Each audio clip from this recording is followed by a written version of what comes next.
Este espacio es presentado por Claro Empresas Soluciones Corporativas. Presenta el siguiente programa Banco República, nuestro banco país. Empresarios de acá se realiza en el Hotel NH Montevideo Columbia. Esta semana en Empresarios de acá vamos a conversar sobre qué esperar de la economía uruguaya para este año. ¿Cuáles son las expectativas que tienen los empresarios? Vamos a contar con el análisis del economista Pablo Rosselli, que es socio director de Exante. ¿Cuál es la situación del ausentismo en las empresas uruguayas? El análisis será de Alejandro Lema, que es directivo de la Asociación de Gestión Humana. ¿Qué aspectos de la legislación laboral revisará y eventualmente modificará el nuevo gobierno? Lo analiza el doctor Ignacio López Viana, que es abogado especializado en Derecho Laboral. ¿En qué tipo de tecnología está invirtiendo el sector frutihortícola? Conversamos con Nicolás Franco, que es CEO de Sidorina.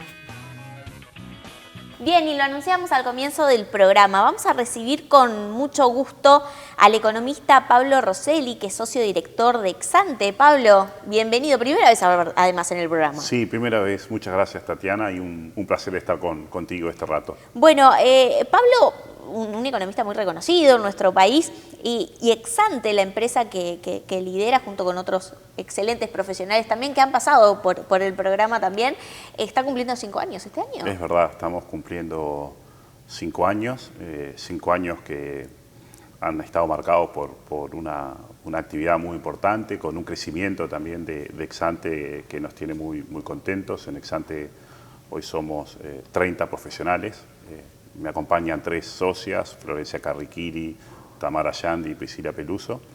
Y la verdad que trabajamos con una cantidad muy importante de clientes. ¿De qué se encarga, por ejemplo, Exante? Y mira, tenemos 2 líneas de negocios. Por un lado tenemos una línea de asesoramiento económico. Ahí trabajamos con unas 150 empresas de todos los sectores del Uruguay, con distintos alcances de servicios de asesoramiento, aplicando el conocimiento que tenemos una buena parte del equipo de Exante, que venimos del palo de la economía. Y tenemos una segunda unidad de negocios que es de finanzas corporativas. Uh-huh. Allí trabajamos en evaluación de empresas, en definir la estrategia de financiamiento de las empresas, en implementar esas estrategias de financiamientos y le dedicamos mucho tiempo también a las fusiones y adquisiciones. Uh-huh. ¿La demanda de estos servicios cómo viene por parte de las empresas?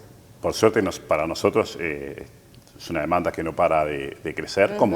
Como todos hay algunas oscilaciones. Los ciclos de Money, por ejemplo, de fusiones y adquisiciones, uh-huh, recogen un poco lo que ocurre en los contextos globales, ¿no? Uh-huh. Por ejemplo, cuando subió la inflación en el mundo en el año 2022, las tasas de interés en el mundo tuvieron que subir. Cuando suben las tasas de interés, la actividad de compra-venta de empresas se resiente. Algo de eso percibimos en Uruguay, pero desde mediados del 2023 para acá, la verdad es que estamos involucrados en varios procesos de compra o venta de empresas, asesorando a veces al comprador, asesorando a veces al vendedor y la verdad que con bastante dinamismo. Bien, bueno, felicitaciones. Muchas gracias. Me acuerdo, le comentaba fuera de cámaras, me acuerdo ya 5 años ya, me acuerdo de aquel tuit que había leído de Pablo anunciando, bueno, digamos, que nos dábamos el salto de salir a armar nuestra propia firma, por suerte nos ha ido muy bien. Porque bueno, es muy valioso, porque Pablo,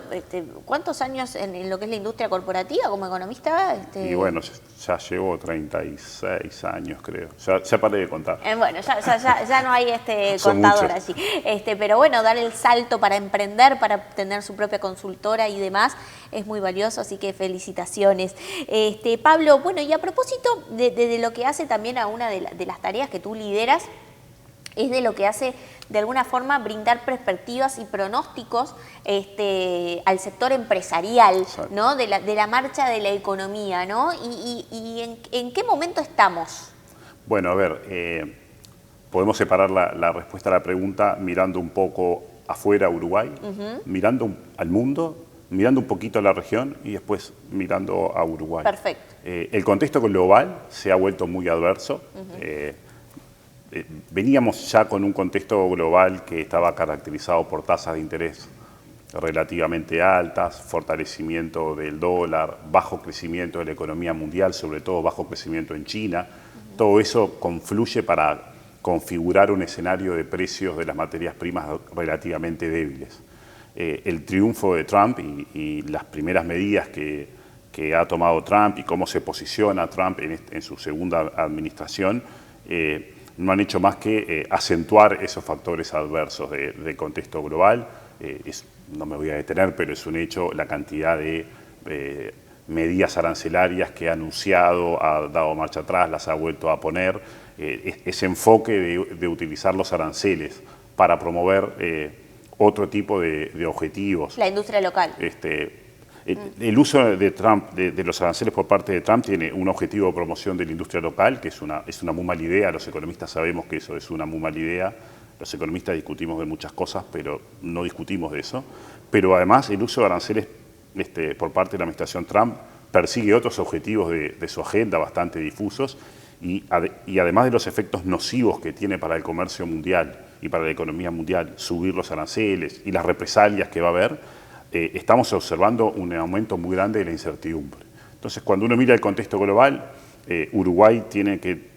desde Uruguay tenemos que contemplar que estamos con un contexto global negativo, que propende a un dólar fuerte, que propende a tasas de interés altas, que va a afectar el comercio, que propende a precios de materias primas debilitados, con algunas excepciones importantes por factores de oferta.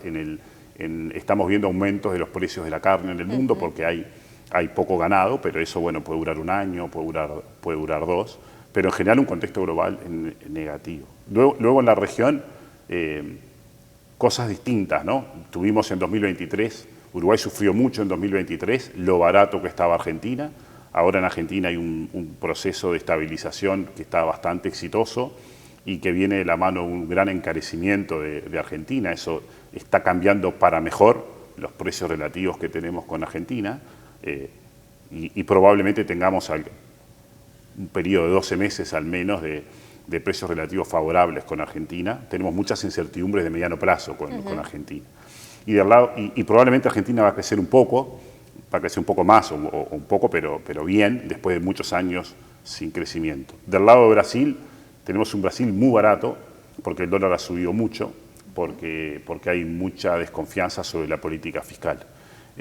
Y en ese mundo de dólar fuerte, o en ese mundo que está barato en dólares, con un Brasil que está muy barato en dólares, solo nos ayuda una Argentina que se ha encarecido en dólares. Y Uruguay está francamente con problemas de competitividad muy significativos, que tienen un componente macroeconómico, que es que mientras el dólar tendió a subir en el mundo en los últimos años, en Uruguay más bien bajó, y tiene también un problema de una raíz de índole microeconómica. Uruguay es una economía muy cerrada al mundo, tenemos muchas regulaciones que restringen la competencia, tenemos regulaciones que dificultan las importaciones.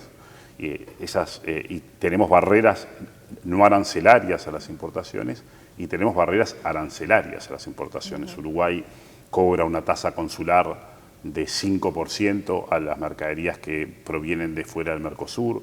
Los productos terminados, los bienes de consumo que provienen de fuera del Mercosur pagan otro 18%. Y bueno, todo eso es un factor que inhibe el crecimiento económico. En los últimos 10 años Uruguay creció un poquito más de 1% promedio anual. Eso es muy poco. Y allí, a propósito de lo que hace a también este contexto que tú bien estás marcando, ¿cuáles son las cifras, ¿no? o los principales indicadores a los cuales hoy los empresarios quizás están un poco más atrás, ¿no? Digo, este es un año de negociación colectiva, también entran a pesar, ¿no? un poco más los números en cuanto a proyecciones, por ejemplo, de inflación, así como tú lo observas. En general, de las conversaciones que tenemos con muchos de nuestros clientes, hay una preocupación bastante extendida que tiene que ver con el crecimiento económico. Cuando tenemos más crecimiento económico, las empresas tenemos más capacidades para resolver nuestros problemas. Hoy decíamos, el Uruguay está caro en dólares. Cuando hablamos de que el Uruguay está caro en dólares, hablamos de que las empresas al final tienen costos altos. es más fácil ir acomodando costos si uno crece y mejora la productividad que si no hay mucho crecimiento. Entonces el crecimiento es como una preocupación bastante extendida. Nosotros en Exante hacemos una encuesta de expectativas empresariales cada 6 meses. Uruguay es un país muy estable, eso es algo muy valorado por los empresarios. El gobierno que terminó con niveles muy altos de confianza, el clima de negocios era valorado muy positivamente, pero esa confianza y esa valoración positiva del clima de negocios no se estaba traduciendo en mucho más inversión. De hecho, el nivel de inversión de Uruguay en los últimos años ha sido bastante bajo si uno saca del medio la inversión de la planta UPM2 con el ferrocarril central. Un aspecto muy favorable en los últimos años fue que logramos revertir la caída del empleo que se observó en el periodo 2015-2019 y tuvimos un muy buen desempeño del empleo. Los empresarios se mostraron bastante proclives a contratar más. En Exante pensamos que esa recuperación del empleo está muy vinculada con la caída del salario real que ocurrió en los años de la pandemia, porque en nuestro diagnóstico, cuando terminó el boom de las materias primas allá por 2015, lo que nos pasó en la economía uruguaya es que los salarios reales siguieron subiendo como si ese boom no hubiese terminado. Y eso generó como un desfase muy grande entre los salarios y la productividad, y eso terminó erosionando el nivel de empleo. Salarios demasiado altos para el nivel de productividad. Siempre subrayo que es para el nivel de productividad porque los salarios promedios del Uruguay no son altos. Pero bueno, no son altos porque la productividad promedio del Uruguay tampoco es alta. Y con la caída del salario real que sí tuvimos en los años de la pandemia, esa ecuación cambió. Pero en el diagnóstico que tenemos en Exante, si miramos para los próximos 3, 4 años, en la medida que la economía no gane dinamismo,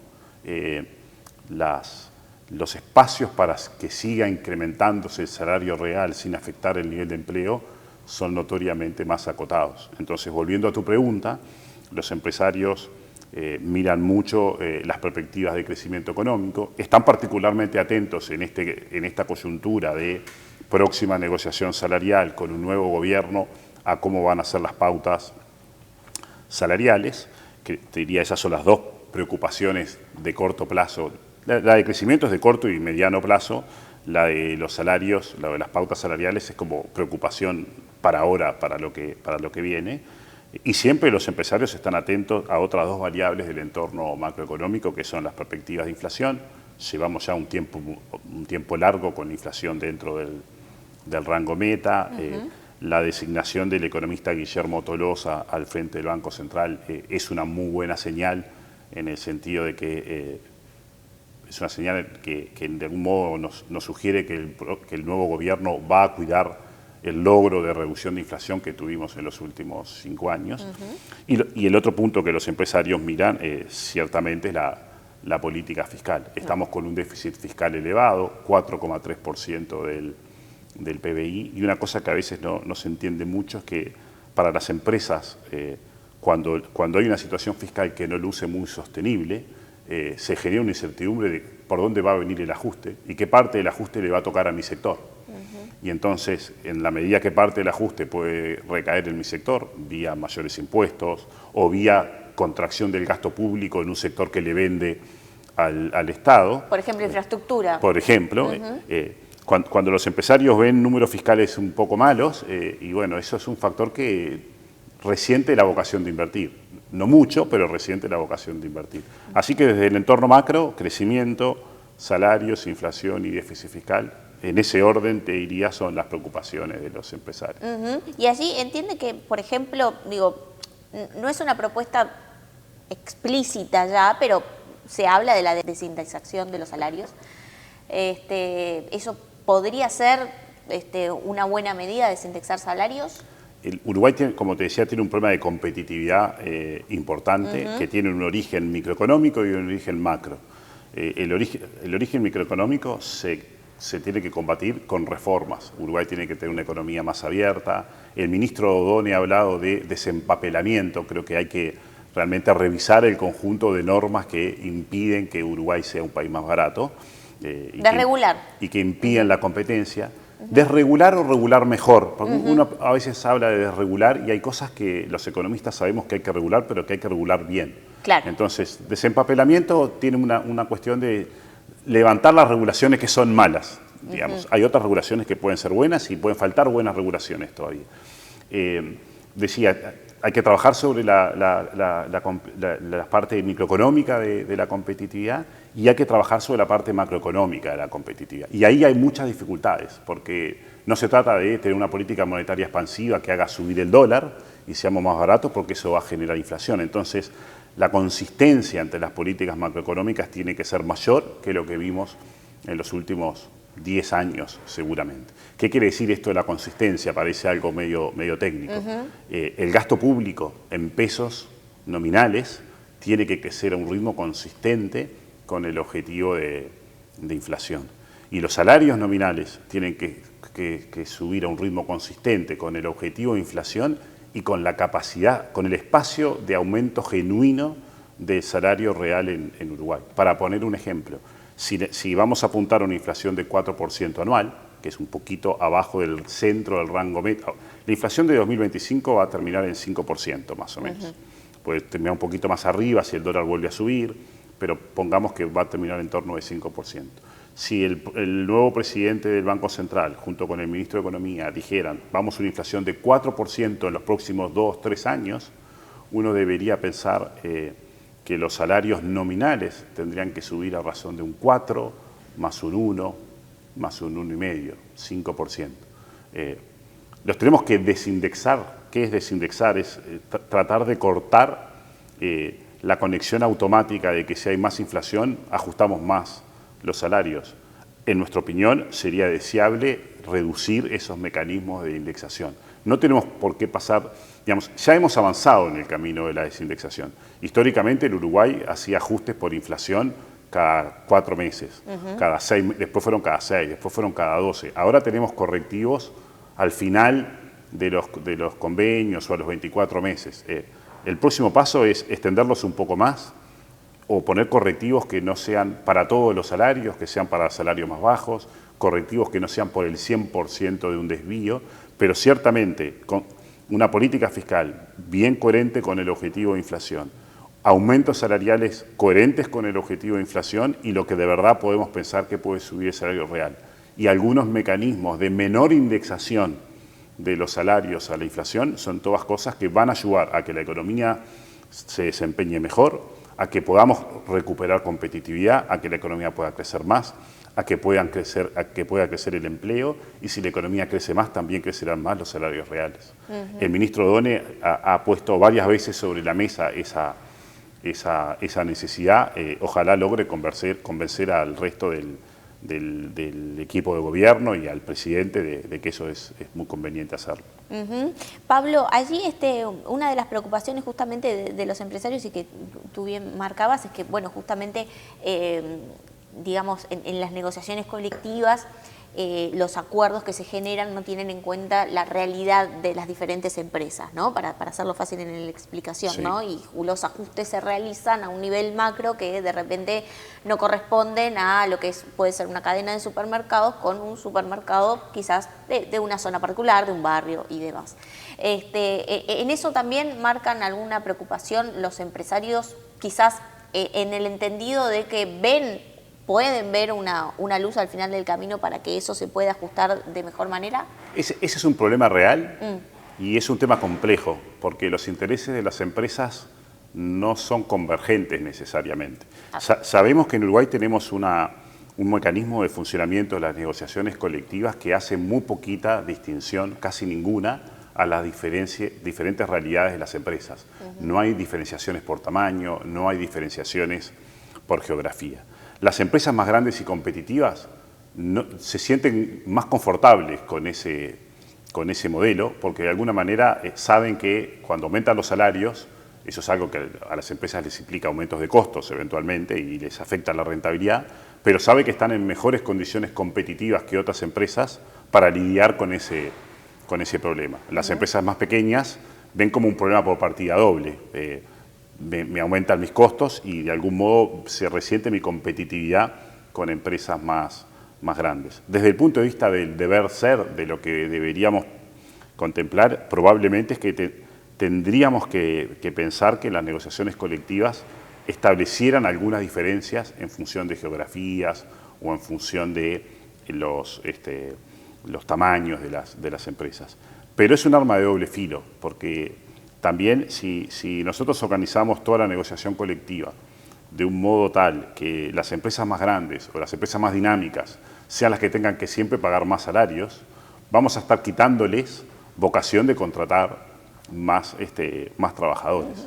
Y al final, en una economía que crece mucho y que crece sanamente, parte de lo que tiene que ocurrir es que las empresas más dinámicas terminen creciendo más, contratando más trabajadores, que se generen empleos de mejor calidad, de mejor remuneración y que se pierdan empleos de peor remuneración. Entonces, si uno lo mira hoy, uno diría, tenemos demasiado poca distinción entre realidades empresariales diferentes dentro de un mismo sector. Pero tampoco tendríamos que irnos a un extremo de tener prácticamente como una gran variedad de situaciones. Al final, lo que se negocia en los consejos de salarios tiene que tener una consistencia macroeconómica. Sería muy difícil establecer en cada empresa cuánto más puede pagar esta empresa y negociarlo y acordarlo, pero al final de lo que se trata acá es que lo que se negocia en un consejo de salarios tiene que tener una racionalidad macroeconómica. Tiene que estar más o menos bien para más o menos todo el mundo. Podemos tener un poquito de diferencias, pero de alguna manera no hay que pasarse de raya con eso, porque si nos pasamos de raya con eso vamos a inhibir el crecimiento económico. Parte del crecimiento económico es lo que un famoso economista del siglo XIX, Schumpeter, señaló, que es los procesos de destrucción creativa, que es en el crecimiento económico parte de lo que ocurre es que las empresas menos rentables, menos productivas, en algún momento pierden participación en el mercado, en algún momento cierran y otras nuevas florecen. Entonces tenemos que cuidarnos de que no nos vayamos a un lugar donde destruyamos completamente el proceso de destrucción creativa. Clarísimo, Pablo. Finalmente, ¿cómo observa este año que bueno, que tiene muchos desafíos? Lo mencionábamos, negociaciones salariales, la puesta en marcha de una nueva administración. El empresario espera ciertos mensajes, por así decirlo, para establecer nuevos negocios, o el empresario uruguayo confía en esa credibilidad que tiene Uruguay a nivel país y no importa tanto un año particular como este? A ver, Uruguay es un país muy estable y los empresarios que están en Uruguay, ya sean uruguayos o extranjeros, saben que Uruguay es un país estable. En la encuesta de expectativas empresariales que hacemos en Exante, nuestra última medición fue antes de la segunda vuelta. En general las expectativas de los empresarios eran de relativamente pocos cambios, pero en las conversaciones con nuestros clientes sí estamos observando un poco de atención a cómo será este nuevo gobierno. El Frente Amplio gobernó 15 años. No lo hizo mal, hubo mejores momentos, hubo peores momentos. No fueron gobiernos refundacionales, tampoco fue un gobierno refundacional el de Luis Lacalle Pou, pero es un hecho que este Frente Amplio que llega al gobierno llega con su historia de no haber sido refundacional y de haber tenido aciertos y desaciertos, pero tenemos como nuevos líderes emergentes, ¿no? El presidente Orsi, la vicepresidente Cose. Afortunadamente el presidente Orsi formó un equipo económico sumamente competente, pero de la conversación de nuestros clientes sí estamos observando un poquito de esto de, veamos cómo sigue este cuento. Bien, bien. Bueno, economista Pablo Rosselli, que es socio director de Exante, muchas gracias por este análisis completo en el programa, y seguramente vamos a contar contigo en otra oportunidad, porque estos temas, a ver, son estables, pero no tanto, ¿no? Hay que prestar atención. Y estamos en un mundo que nos promete bastantes movimientos. Bien. Así que ha sido un placer estar este rato contigo. Muchas gracias por la invitación. Te invito en otra oportunidad porque ha sido un placer la charla. Seguro que sí. Betel, única cadena de centros de estética y spa del Uruguay.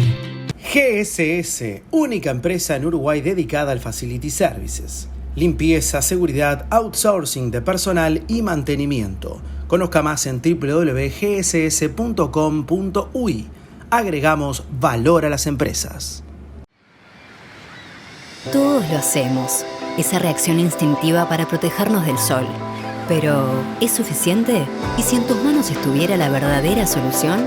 Dermagloss, líder en cuidado de la piel, te ofrece alta protección contra los rayos UVA y UVB, hidratación profunda y cuidado para toda la familia. Dermagloss, proteger está en tus manos.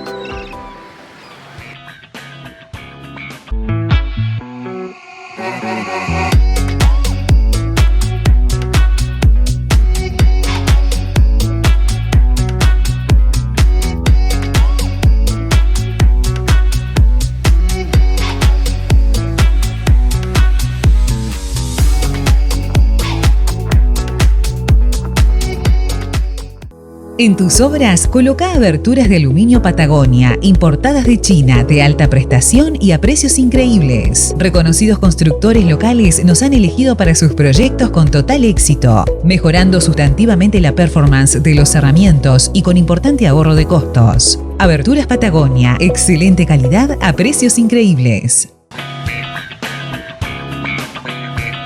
Presenta este espacio Compass Uruguay, soluciones para outsourcing de personal. Gracias, Tatiana, un placer estar junto a vos y los televidentes. Hoy estaremos conversando sobre los desafíos y eventuales cambios que se vienen a nivel laboral con la asunción del nuevo gobierno. En general, se espera la revisión y o modificación de varias normas aprobadas por el gobierno anterior. En primer lugar, la reducción de la jornada laboral a 40 horas semanales sin pérdida salarial es indudablemente una de las preocupaciones centrales del sector empresarial, en particular en términos de productividad y de cómo se va a implementar. Si va a ser a través de una ley para todos los trabajadores por igual o a través de consejos de salarios, que sería quizás lo más atinado, y en qué condiciones o cómo va a ser dicha implementación. Ojo, la reducción de la jornada laboral no es una novedad, ya hay antecedentes en nuestro país, por ejemplo, en el sector de las bebidas, metalúrgica y también en la propia construcción. En segundo lugar, las ocupaciones. Se prevé, por parte de autoridades del Ministerio de Trabajo, revisar el decreto que limitó y reguló las ocupaciones, evitando el desalojo de los trabajadores, siempre y cuando dicha ocupación sea pacífica y permita el ingreso en las instalaciones de los empresarios y también de los trabajadores no huelguistas. En tercer lugar, se revisará también la reciente normativa promulgada respecto a los trabajadores de plataformas digitales. Esta norma otorga niveles mínimos de protección, pero no definió dicha vinculación bajo un régimen de subordinación, sino que permite ambos regímenes, ya sea de subordinación o de independencia. La crítica justamente es que la mayoría de los países que ha regulado esta norma ha ido por el camino de la subordinación, otorgando mayores garantías aún a los trabajadores. También se prevén cambios en materia de negociación colectiva y en particular retomar la ultraactividad de los convenios colectivos. Esto es que los beneficios acordados por los trabajadores en la negociación colectiva justamente puedan permanecer con vida aun cuando dichos convenios ya no estén vigentes. Finalmente, se prevén también modificaciones o al menos análisis sobre eventuales modificaciones en lo que es la reforma de la seguridad social, la posibilidad también de que exista una justificación o expresión de causa para los despidos y también alguna solución que urge en materia de caja de profesionales. Nos reencontramos el mes que viene con más novedades de interés. Muchas gracias. Segundo bloque de empresarios de acá.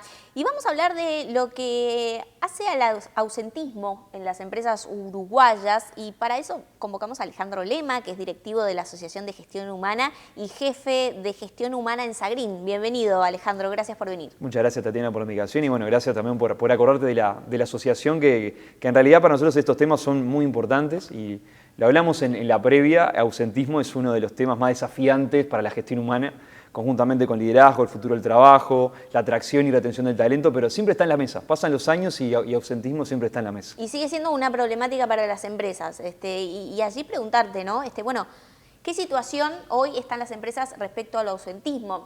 Yo no sé si se puede generalizar, porque hay varios rubros, sectores y demás, pero lo que nos puedas decir seguramente nos puede ilustrar y ilustrar a quienes están del otro lado. Sí, a ver, el ausentismo en Uruguay, o sea, no tengo un promedio para decirte el ausentismo de tanto, sí te puedo decir que está entre un 10, 11 y un 15% en lo que es la industria. ¿Mensual? Sí, mensual. Es un ausentismo, o sea, se puede decir que es alto. ¿Y por qué? Porque siempre está bueno explicarle a María, a José, que está en la casa, de por qué insistimos tanto con el ausentismo en las empresas, ¿no? Si uno tiene una empresa o una industria, por ejemplo, ¿no? Que tengo 5 colaboradores, para que la industria continúe funcionando, para que pueda producir y después ir al supermercado, a la farmacia, etcétera, la empresa tiene que pensar en tener 115 o 120 personas. ¿Para qué? Para que continúe en línea de producción, para que no perdamos el stock en determinados productos, para no perder en la cadena que solicita ese producto. Entonces, a lo que voy es que todos asumen costos. Claro. Todo se resume en tratar de un imprevisto. Entonces, ahí la empresa dice, tengo que tratar de atacar este problema que pasa en generación y generación y tenemos que tratar de buscar una estrategia. Y ahí es donde arrancamos con el tema de los datos. Ahora recientemente salió una nota que los cuales el BPS, uno de los directores de BPS, hablaba de las certificaciones médicas.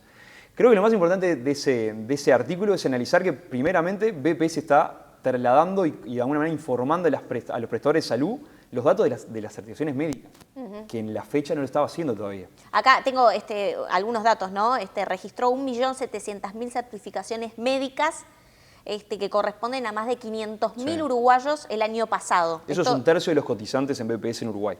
O sea, en Uruguay están trabajando, o sea, están cotizando en BPS unas 1.500.000, o sea, 1,5 millones de personas. O sea, tenés un tercio que se certificó, casi 1.700.000 certificaciones médicas. Nosotros de la gestión humana y sobre todo también en el rol que tiene que tener el Estado, celebramos que lo que es BPS, en principio, brinda información a los prestadores de salud que en definitiva son ese nexo entre el colaborador, la dolencia, BPS y también el subsidio que le estamos de alguna manera pagando todos. Entonces, en primer plano, celebramos que esos números los tengan también los que prestan, o sea, el servicio de salud. Creo que también conversamos en la previa, el siguiente paso que van a recibir los prestadores de salud es ver cuáles son los médicos que están certificando, o sea, de alguna manera también ver cuál es el ranking de médicos en eso. No entrar en debate con el tema de, o sea, obviamente no somos médicos, pero sí analizar los datos y poder llevar a cruzamiento y a la estadística, que en realidad es lo que no se mide, no se gestiona, que hay algunos temas como para poder abordar, y creo que las empresas tenemos la obligación de poder analizar, ¿no? O sea, cuáles son las dolencias, o sea, cuál es ese ranking de dolencias, los días. Eso creo que es algo que las empresas en la interna y tal vez en la general lo tenemos que tener claro para tratar de esto que dijimos, ¿no? De tratar de pelear contra el ausentismo, ¿no? Cada departamento de gestión humana tiene, digamos, sus propias estadísticas. Sí, eso es, a ver, cada departamento, o sea, de alguna manera u otra que tenga indicadores, los famosos KPI, tienen un indicador de gestión, ¿no? Claro. O sea, de por qué la gente falta, ¿no? Tal vez me agarrabas en unos años atrás, te decía que las principales, o sea, fuentes de ese ausentismo eran las faltas con aviso y sin aviso. Es importante cruzar los números. Y si uno ve lo que compartió BPS en la prensa, hay algo que a mí, por ejemplo, me impactó, que es ese 45,69%, que son certificaciones con menos de 4 días. ¿Y por qué te resalto esto? Porque recién a partir del tercer día el colaborador tiene un subsidio. Claro. Ahí es donde nosotros tenemos que empezar a cruzar los datos como hablamos en la previa, ¿no? O sea, si dentro de las certificaciones médicas la que se ve más en cantidad es dolor de espalda, la siguiente es lo que vendría a ser enfermedades respiratorias, después diarrea. Es como para mí, nosotros como empresa, decir, bueno, ¿cómo de alguna manera u otra hacemos seguimiento a eso? O sea, si mañana falta Tatiana en la empresa, ¿está? Como si nada. Yo tengo que conversar con Tatiana. Tatiana, mirá, de alguna manera u otra, todos los lunes te venís certificando por un dolor de espalda. Y ahí es donde entra un servicio lateral, que lo tenemos todas las empresas, con por lo menos mayor a 5 colaboradores, que es el servicio de salud. Bien, y así, no menor, es preguntar, ¿no? ¿Cómo viene integrándose, ¿no? El sistema de tener un médico, digamos, certificador laboral? Sí, en realidad es un médico laboral. Laboral, no es certificado. Creo que el modelo, es importante aclarar que el modelo nuevo siempre es que quien certifica es BPS. Tanto es así que las empresas no cuestionamos lo que dice, o sea, de alguna manera, el médico de la mutualista a través de BPS. Sí aparece una figura nueva con el decreto 127.014, que es del médico laboral. Ese médico laboral asesora a las empresas, tiene de alguna manera, entre otras cometidos, es el plan de prevención de salud, de vigilancia, etcétera. Pero ahí es donde nosotros tenemos la posibilidad de hacerle seguimiento. Como te decía, si Tatiana reiteradamente los lunes falta, dolor de espalda, etcétera, nosotros a través del médico laboral podemos, o sea, obviamente en un ámbito personal entre el médico laboral y el colaborador, hacer un seguimiento y decir, bueno, Tatiana, te sugiero que hagas determinados análisis, no te vemos bien, ¿por qué? Lo mismo que, por ejemplo, con enfermedades respiratorias, con diarrea, siempre los lunes, siempre los viernes. O sea, sí, algo que juega en contra de esto. ¿Cuántos médicos te imaginás que laborales? No tengo idea. Fin del año 2024. No tengo idea, pero supongo que si se saca una ley para obligar a las empresas a tener este médico, se previó la demanda, o por lo menos se previó que haya médicos suficientes para las empresas prominentes. Menos de 200. Y esto en realidad lo que juega es que existe servicio de salud para todas las empresas, estos servicios tercerizados, muchos tienen, incluso son las propias mutualistas, pero se pierde el seguimiento personalizado. Claro. O sea, de acuerdo también a la cantidad de colaboradores, está la exigencia por la ley de la cantidad de horas de dedicación, pero sí es muy difícil que tener un médico casi exclusivo, bueno, y eso también tiene un precio, casi exclusivo para la empresa. Entonces, tratándole de sacarle jugo a la exigencia del decreto, es que, bueno, ahí es donde nosotros, de la parte de gestión humana, además de analizar datos reloj, obviamente las conversaciones con los supervisores, obviamente las conversaciones con el personal y ser lo más sincero posible, es una herramienta más para, bueno, poder también sacarle grises a estas certificaciones, ¿no? Sí, pero me quedo también con es un elemento más de burocracia. Es un elemento más... Antes el diálogo era con tú y yo, sí. ¿no? A ver, acá pasaron dos cosas, sobre todo con estos decretos de salud y con la incorporación también de la obligatoriedad de la Comisión Bipartita de Seguridad, que está integrada por los trabajadores y por la dirección de la empresa, ¿no? Hay empresas que lo hacían directamente sin la obligatoriedad de la existencia de un técnico prevencionista que hoy es el ingeniero en seguridad, del médico. Es cierto que es una burocracia cuando te obligan, pero, por ejemplo, yo que pertenezco a una empresa que ya lo tenía de por sí sin ser obligatorio, es una herramienta más.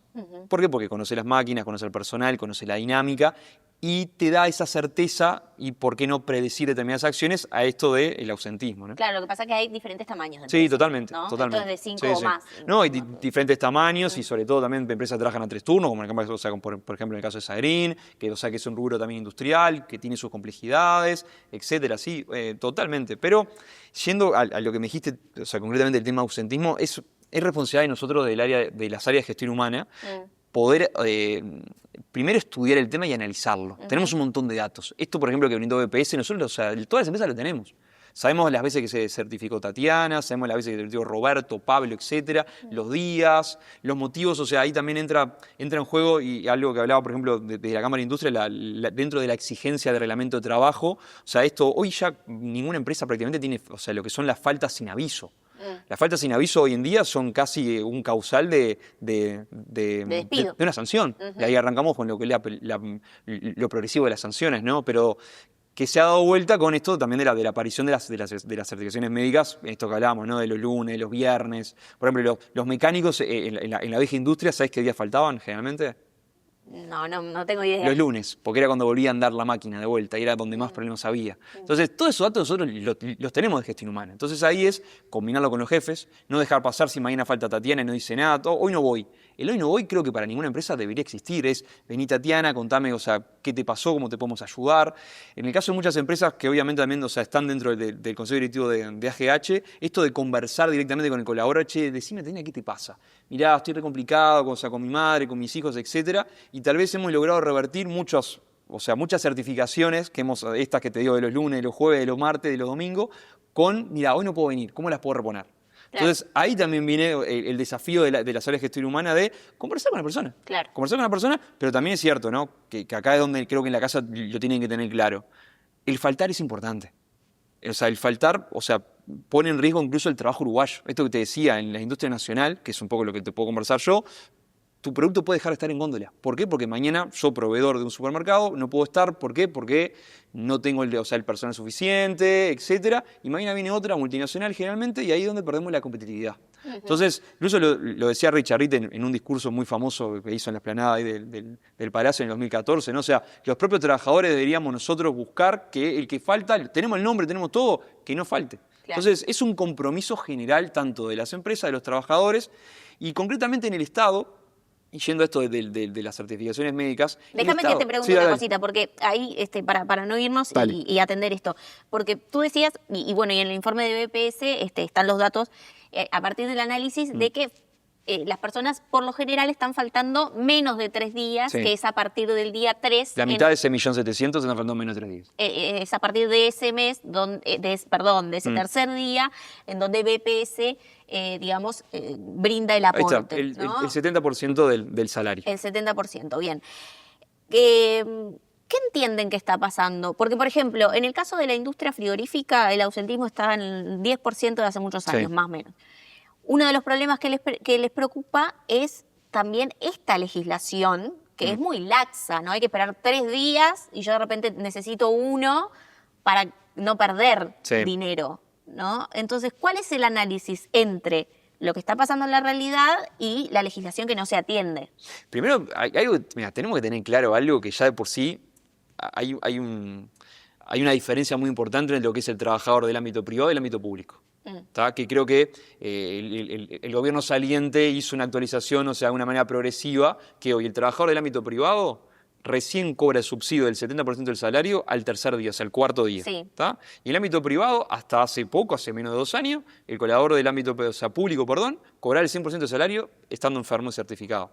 Hoy de manera gradual, cobra 9 días anuales, o sea, el 100%, y después de ese 9 días, o sea, después de ese 9º día, empieza un 75% o hasta un 100% en función de la enfermedad. Así como también se le exige al ámbito privado, el BPS también tiene que, de alguna manera, con el Estado, obviamente, ser responsable de decir, bueno, y con todo esto que estamos hablando de lo que son jubilaciones, cajas, etcétera, sí, bueno, también cuidemos el sistema previsional uruguayo también, ¿no? Lo tiro como una especie también de tema para poder, conversar más adelante. No, me encanta la idea. Decía que me refiero a lo que es la parte privada, porque obviamente la otra es hablar ya de injusticia, ¿no? Entonces nos tenemos que poner en otros temas. Es orden en realidad, o sea, más que nada es orden. Bueno, y es una injusticia, porque digo, ¿por qué el empleado público tales beneficios y el empleado privado no, atendiendo una misma legislación, no para el mismo objetivo? Porque es más. Uno de los temas que trataba la futura ministra de Industria era que obviamente las empresas tienen que invertir, los privados tienen que invertir, pero el Estado también tiene que invertir. Bueno, esto también es una manera también de mirar el panorama y decir, tenemos un análisis. Yendo a lo que me preguntaste, Tatiana, en realidad creo que una cosa tapó la otra. Y esto va más que nada un análisis incluso hasta de las empresas que he estado, ¿no? O sea, esas faltas con aviso, hoy no voy, 3 días, 2 días, etcétera, fueron de alguna manera sustituidas por estas certificaciones médicas. Después, concretamente, yendo a lo que tú me estás diciendo, hay empresas de las cuales, conozco y trabajo en una que esos colaboradores a veces que con esos 3 días que no son pagos, incluso después tienen otras actividades. O sea, del ámbito informal, a lo que voy, ¿no? O participan de actividades, ferias, construcción, etcétera, que ahí donde también creo que BPS tiene que hacer también un llamado de atención, que es ante la denuncia de las empresas, ser un poco más efectivo. Porque todas estas cosas que estamos hablando, tal vez se pasa en BPS, si BPS no paga nada, si a partir del 4º día, pero en realidad a la empresa sí, le está generando un costo o una previsión dentro, fuera de lo normal, ¿no? Allí porque no existe, una figura de un médico certificador como hay en otros países que va a tu casa a chequear que estés ahí. A ver, en realidad la figura del médico certificador no existe, pero sí debería existir mucho más esto que estás diciendo vos de las auditorías, de controlar. Te digo más, sumamos las manos de lo que estamos acá y tal vez, casos de empresas donde realmente han ido a chequear que el colaborador se tiene que quedar en la casa, es muy difícil. Incluso lo conversábamos en la previa, cuando el colaborador va al médico y le dan un papel, que está efectivamente certificado, tiene que hacer unos trámites en su mutualista, etcétera, la empresa no ve el papel, incluso el papel dice que no hay que entrar a la empresa por un tema de confidencialidad de datos, etcétera, pero lo que voy es que dentro de ese papel hay un ítem que dice con internación domiciliaria sí o no, y la mayoría dice que no. Entonces, el mensaje es un poco contradictorio, porque en realidad tal vez tengo dolor de espalda, pero puedo salir de mi casa y puedo ir a ver a Peñarol, por ejemplo, como también otro equipo en general. Entonces, a lo que voy es que creo que ¿por qué se da esta mitad de certificaciones médicas, con menos de 3 días? Porque de alguna manera también se ha sustituido con otro tipo de faltas. También, obviamente, tenemos que ser claros, ¿no? No tengo un porcentaje y sería muy irresponsable decirlo, pero obviamente que la mayoría, tal vez un porcentaje importante sea también dolencia, ¿no? Allí brevemente, para ir finalizando, obviamente que el tema da para mucho más y desde ya te invito para otra ocasión, Alejandro, brevemente, ¿En qué tendría que enfocarse este gobierno recién entrante para atender, ¿no? El ausentismo a través de la legislación? Sí, mira, primero, estos datos que salieron ahora hace poco de BPS, nosotros cuando ingresó, o sea, las nuevas autoridades de BPS, nos juntamos desde la asociación, o sea, con la presidenta, con el presidente atrás de las empresas, y nos decía, una de mis metas es de alguna manera atender el ausentismo, ¿está? Pasaron unos cuantos años y bueno, esto que recién he salido, estos datos, es una iniciativa o tenía una velita de esperanza de que se ha escuchado a las empresas de que hay que auditar mucho más, hay que controlar mucho más. No digo de controlar a los médicos solamente, sino también controlar a los colaboradores. Yo si voy al médico y digo, me duele la panza o estoy depresivo o algo, el médico no tiene por qué no creerme, pero sí hacer un control más cuerpo a cuerpo de los colaboradores. Obviamente esto tiene una estructura, tiene un costo, pero es necesario, porque en definitiva también Tatiana, es dinero de todos los uruguayos. Porque uno puede decir, estos 3 días no, pero de vuelta es dinero de todos los uruguayos y es el trabajo que tiene que entender doña María José, que está en riesgo, sobre todo cuando hay empresas que no tienen la posibilidad de tener 11 suplentes, si vamos al fútbol. No existe una empresa que sea de 100 que tenga 200 personas para cubrir. No existe. Y ya hablar de un 20% es mucho. Entonces, concreto, ponerse las pilas sobre todo con el tema de las auditorías, del control. Creo que en eso, ya ajustando eso... ¿Y ajustar la cantidad de días? Y esto es más un tema de médicos. Ahí no, o sea, realmente ahí no me quiero meter, porque en realidad... Pero ajustar, no. Vos decís en cuanto a los 3 días, etcétera. Del DPS, claro. Esto sería una decisión política. Es una decisión política, sí. ¿No entienden que debería de ajustarse, no ser 3 días y ser menos? Ahí te digo la verdad, no tengo las herramientas como para decir 3 días, 4 días, si está bien, está mal los 4, los 10 días, como tampoco si está bien que uno, o sea, esté certificado. Te pongo un caso. En Uruguay, te diría hace unos 20 años, la mayoría de las empresas complementaba el salario. ¿Qué quiere decir esto? Tatiana estaba enferma, BPS pagaba el 75%, o sea, el 70%, perdón, después del tercer día, y las empresas esos 3 días te los pagaban. ¿Por qué se dejó hacer? Porque agarramos esta manía, esta cultura del faltador, falta Tatiana y falta, si total te lo van a pagar. Y ahí la mayoría de las empresas dejamos de hacer eso. Entonces, a lo que voy es que creo que deberíamos recuperar eso. O sea, si me preguntás, la persona que está enferma es cuando más gasta. O sea, deberíamos recuperar eso. Claro, pero también hay una legislación que lo permite. Si yo modifico la legislación, o sea, y necesito faltar un día, y digo, bueno, pero no quiero que me lo descuenten, faltó 3. Lo que pasa es que ahí, por ejemplo, ahí estaría bueno hacer un sano equilibrio entre la modificación de la legislación. A ver, se supone que uno está enfermo, necesita dinero, está enfermo y no está haciendo otra cosa. Entonces, ajustando un poquito las clavijas de el que está certificado, está realmente certificado, lo necesita la mutualista, el médico, BPS, no deberíamos hasta debatir si es 3, 4, tal vez es el 100%. Bueno, perfecto, quedó clarísimo. Gracias por la explicación. Alejandro Lema, que es directivo de la Asociación de Gestión Humana, jefe de Gestión Humana en Sagrín. Muchas gracias por estos minutos en Empresarios de Acá y te esperamos en otra oportunidad porque estos temas son interesantes y forman parte de la realidad y la actualidad de las empresas. Gracias por la invitación y seguro en estos 4 o 5 años vamos a tener temas de relaciones laborales para tirar para arriba. Así que gracias por la invitación. Las esperamos, gracias. En tus obras, coloca aberturas de aluminio Patagonia, importadas de China, de alta prestación y a precios increíbles. Reconocidos constructores locales nos han elegido para sus proyectos con total éxito, mejorando sustantivamente la performance de los cerramientos y con importante ahorro de costos. Aberturas Patagonia, excelente calidad a precios increíbles.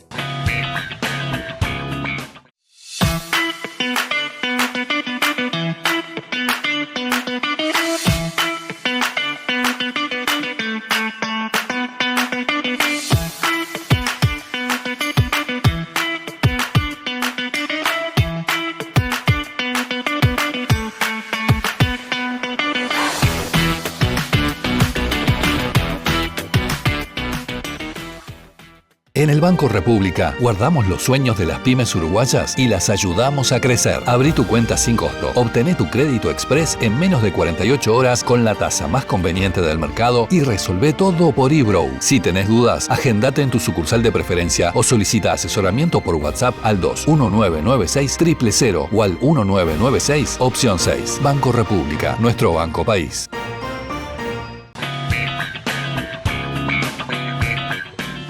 En un mundo cada vez más conectado, acceder a soluciones energéticas nunca fue tan fácil. En Tienda UTE podés contratar planes y adquirir productos para tu hogar o empresa desde cualquier dispositivo. Entrá a tienda.ute.com.uy y descubrí todo lo que necesitas para mejorar tu confort y eficiencia energética de forma fácil, rápida y accesible. Tienda UTE. Soluciones más cerca. UTE. transformando con energía nuestro país.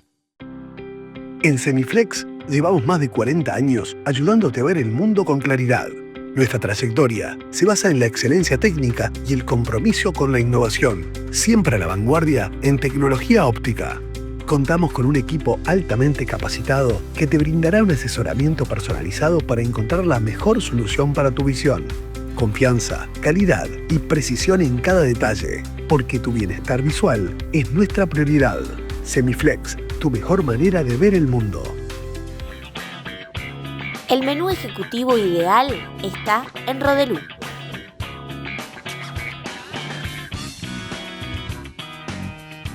Bien, y lo anunciamos al comienzo del programa. Vamos a conectarnos a través de la videollamada que vamos a iniciar en este momento con Nicolás Franco, que es CEO de Sidorina. Vamos a iniciar este contacto con California. Bienvenido, Nicolás. Gracias por esta comunicación con empresarios de acá.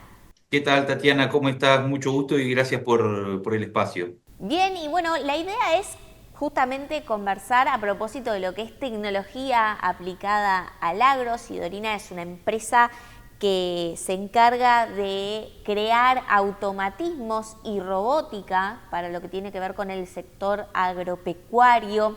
Y allí, bueno, ¿qué nos puedes comentar a propósito de esta iniciativa? A ver, Sidorina nace, somos 3 socios hoy en día, los 2 socios originales somos mi hermano y yo. Mi hermano de chico, siempre con 12 años, que creo que pidió de regalo de cumpleaños un soldador de estaño, jugaba con placas, prendía a apagar las luces de la casa, o sea, él siempre con una idea de la tecnología desde muy pequeño, yo con un perfil totalmente distinto. Entonces él tenía una idea de hacer un robot, pero más que nada enfocado en la parte de research y de análisis. Tuvimos ahí una charla y terminamos decantando hacia la parte de producción.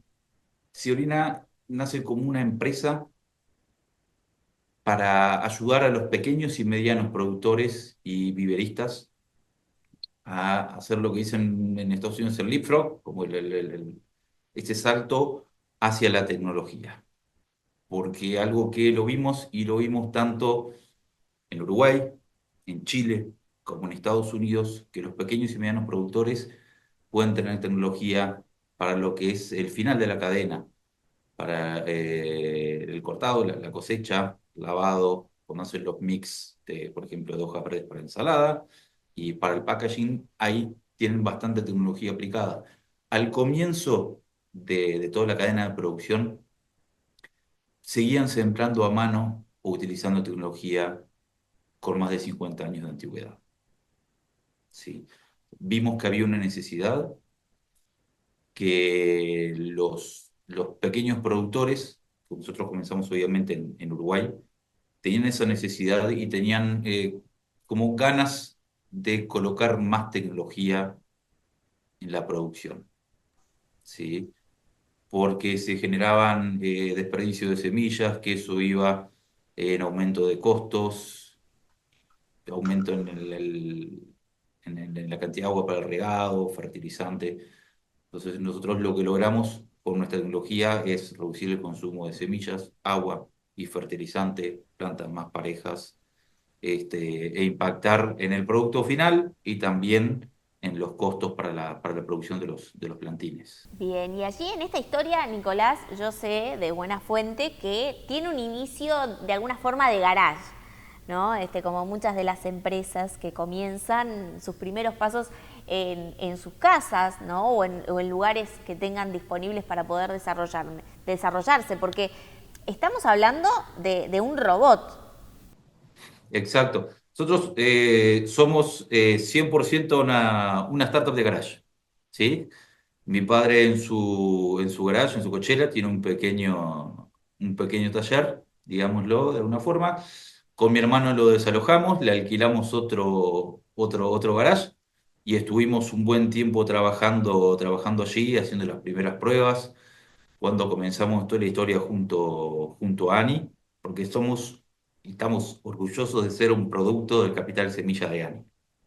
¿Sí? Hace unos 5 años más o menos fue que comenzamos.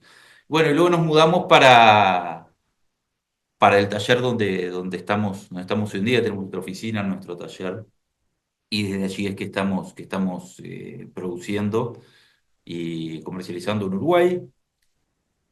En 2023 ganamos un challenge entre otras 60 startups de toda Latinoamérica, en la Universidad de California de Riverside, donde me encuentro en este momento. Hace un mes y medio que estoy aquí trabajando junto con Enrico, uno de nuestros ingenieros, eh, que hicimos nuestro primer batch, nuestra primera serie de máquinas.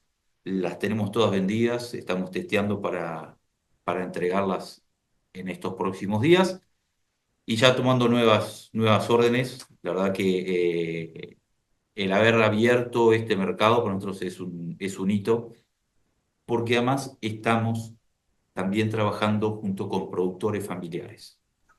Nicolás, y allí, bueno, tiene contacto con productores, bueno, de Estados Unidos, principalmente, bueno, también inicialmente de Uruguay, me mencionaba Chile. Allí, ¿qué aspectos quizás se encuentran con similitudes y diferencias, ¿no?, entre lo que son los productores de estos distintos países? Son productores muy similares, son productores multivariedad, ¿sí? Que hacen lechuga, rúcula, tomate, pepino, morrón, y todos tienen algunos problemas similares, ¿sí? Un problema que uno lo escucha, y no solamente en lo que es hortícola, es no se consigue gente para trabajar en la chacra.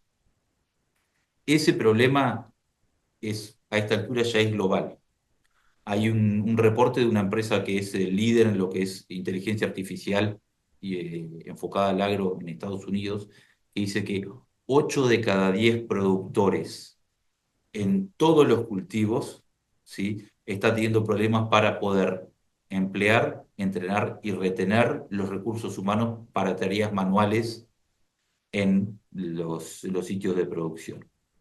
Entonces, la persona que siembra, la persona que hace el cuidado, que saca las malezas y demás, ese tipo de empleo, ese tipo de vacantes está siendo cada vez más difícil de ser cubierto. Y ahí es donde entra la tecnología, ¿sí?, para, de alguna forma, no sé si suplir o colaborar en ese tipo de tareas. Porque, a ver, innovar no es solamente inventar la rueda, ¿sí? Innovar es aplicar tecnologías que antes no estaban siendo aplicadas en un determinado sector, ¿sí? O mejorar también procesos, tanto de producción, de comercialización, de lo que sea.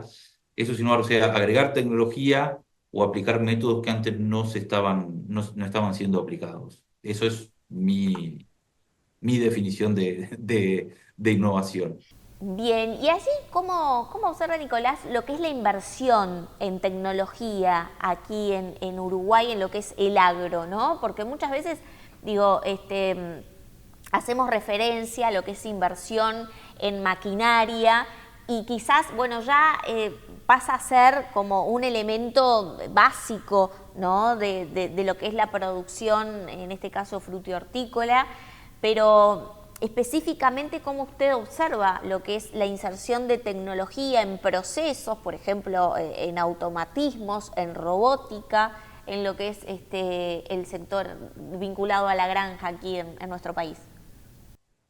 Algo que está cambiando un poco es que antes, pero es algo que sigue sucediendo, pero un poco menos. Antes cada productor quería tener su propia máquina, ¿sí? Nosotros de hecho queríamos empezar con un modelo de hardware as a service, una suerte de leasing o arrendamiento, y encontramos que decían, no, yo quiero que la máquina sea mía, y pasa también acá en Estados Unidos.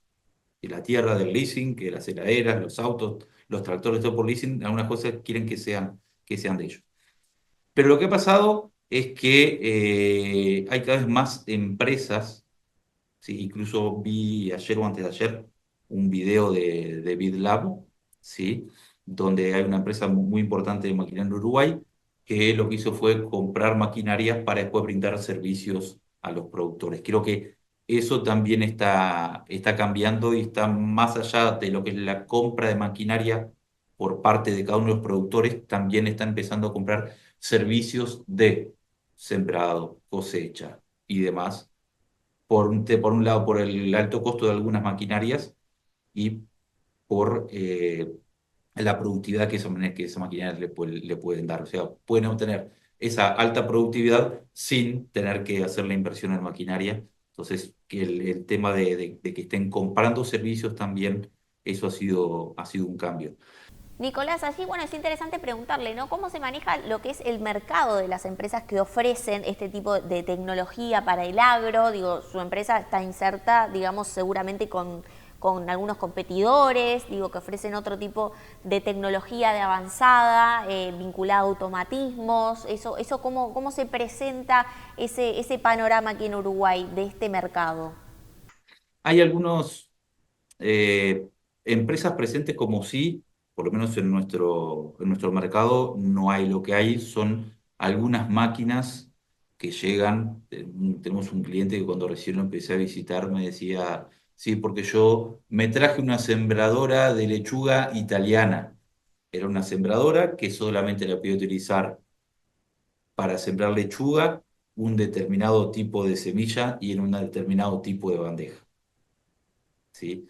Que tiene una buena precisión, pero entonces a esa precisión lo que le agregamos es versatilidad, porque la misma máquina se puede utilizar, como te decía, lechuga, rúcula, tomate, para distintos tipos de semillas y para sembrar en las bandejas una semilla por cada una de las cavidades, o tenemos clientes que siembran 10 semillas por cada cavidad.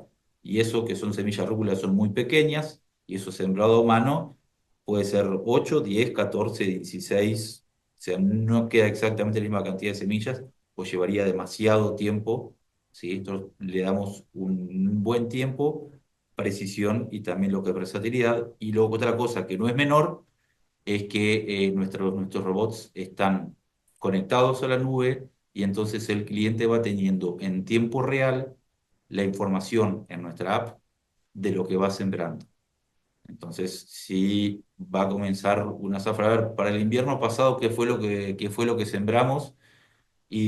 O puede tener algún Excel o empezar a revisar la libretita, todo, ¿no? Hicimos tantas bandejas de tanto de cuánto. En nuestro caso, en la aplicación pone el periodo de tiempo que quiere ver y le sale la información de todo lo que fue sembrando. Entonces, ayuda también a tomar otro tipo de decisiones. Nicolás, ¿cómo observa lo que es el acceso al financiamiento, ¿no? Para lo que es este tipo de tecnologías? Mencionaba en la entrevista, y lo hablábamos también fuera de cámaras, que bueno, de que muchas veces, y tengo referencias que también así es, los productores acceden a tecnologías que propiamente provienen de importaciones directas que realizan, de ciertas maquinarias y demás, pero el acceso al financiamiento allí tiene un capítulo interesante de analizar. ¿Usted qué nos puede decir? A ver, los bancos todos tienen productos dedicados al agro y a la maquinaria, ¿sí? Solamente basta ir a la Rural del Prado, hay stands de todos los bancos, del Banco República y de todos los bancos privados. Nosotros vamos a estar ahora en la Feria de Melilla, que es ahora del 3 al 6 de abril. Vamos a estar con nuestro propio stand, y están todos los bancos, o sea, los bancos y algunos que no lo tenían ya hace unos años que empezaron a poner un poco más de foco en el agro obviamente es parte de su portfolio de productos y de negocios, pero cada vez más los bancos se están apuntando hacia el agro y ahí hay, de hecho, productos en los bancos para la compra de maquinaria. Sí, creo que hay una apertura cada vez mayor por parte de los bancos para financiar la incorporación de tecnología en la producción. Nicolás, y para ir finalizando, ¿no? Bueno, usted está en un proceso de apertura de mercados en estos momentos en Estados Unidos, pero también ha tenido conversaciones con productores de otros países.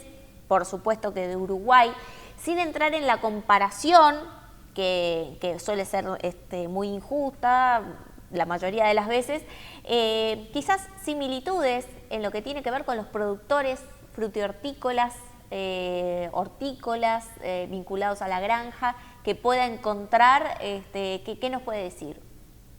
Sí.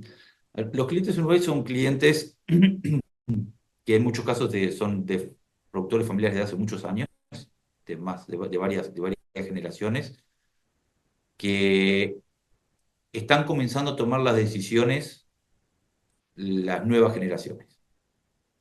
¿Sí? Me ha pasado de ir a reunirme con, digamos, el dueño, ¿sí? Y me dice, sí, pero por este tema, al ser algo tecnológico, espera que va a venir mi hijo también a la reunión. Y como que están pasando la posta, ¿sí? Como que las nuevas generaciones, y también es un involucramiento, que las nuevas generaciones también estén involucradas para seguir con la producción y con el negocio de la familia hacia más adelante, digamos, para que se perpetúe en el tiempo, como que están empezando a tomar, y me pasó en varias ocasiones, dijeron, sí, pero espera que viene mi hijo, y el hijo tiene 20 y pico, menos de 30, y ya está empezando a tomar decisiones junto con sus padres. Pero es gente que, en nuestro caso, es gente que la está luchando mucho, que tienen que contar cada peso, ¿sí? Porque se está dando, no solamente en el agro, sino en muchas industrias, la concentración en empresas más grandes, pero de la misma forma que están más grandes, los chicos se están empezando como a organizar de otra forma y teniendo otro tipo de mercado. Algo que pasa mucho acá en California es el Farmers Market, que es la vieja y querida feria de barrio, ¿sí? Que a diferencia mucho en Uruguay, quienes van a la feria es mismo el pequeño productor, va con su stand y vende sus productos directamente, no está tanto el feriante o el intermediario allí en el medio, y también son familias que van pasando de generación en generación. Nosotros trabajamos con familias que son estadounidenses y familias que han venido de otros países, familias que hace más de 20 años que están afincadas aquí en California, y que los hijos están empezando a tomar la posta y a tomar las decisiones en la empresa. O sea, hay cosas similares en distintos... En Estados Unidos capaz que es mucho más fácil el poner nueva tecnología en la producción, porque es algo que se ve, digamos, día a día en todo, ¿sí? La tecnología está mucho más presente en el día a día que en Uruguay, entonces para los tipos es mucho más fácil tomar la decisión. Pero en Uruguay, te repito, las nuevas generaciones están tomando las riendas y también enfocándose hacia la inclusión de nuevas tecnologías.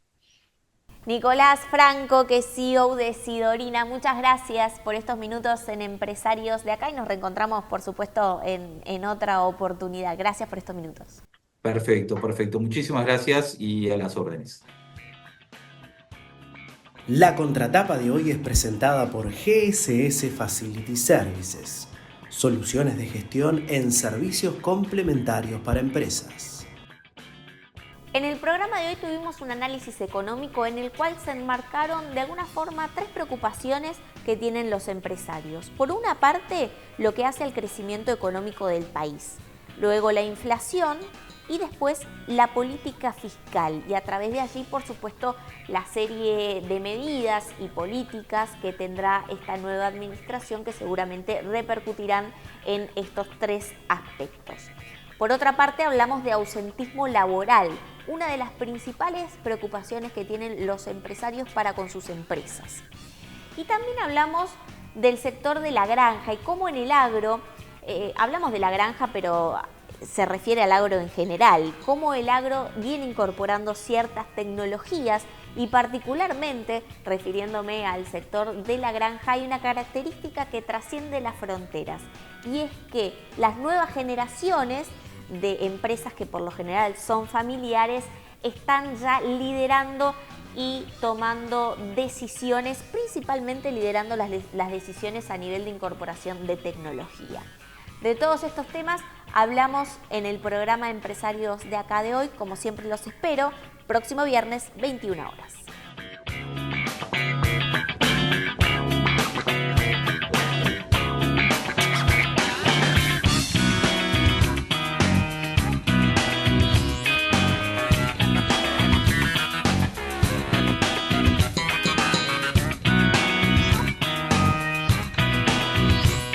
Este espacio fue presentado por Claro Empresas Soluciones Corporativas. Presentó este programa Banco República, nuestro banco país.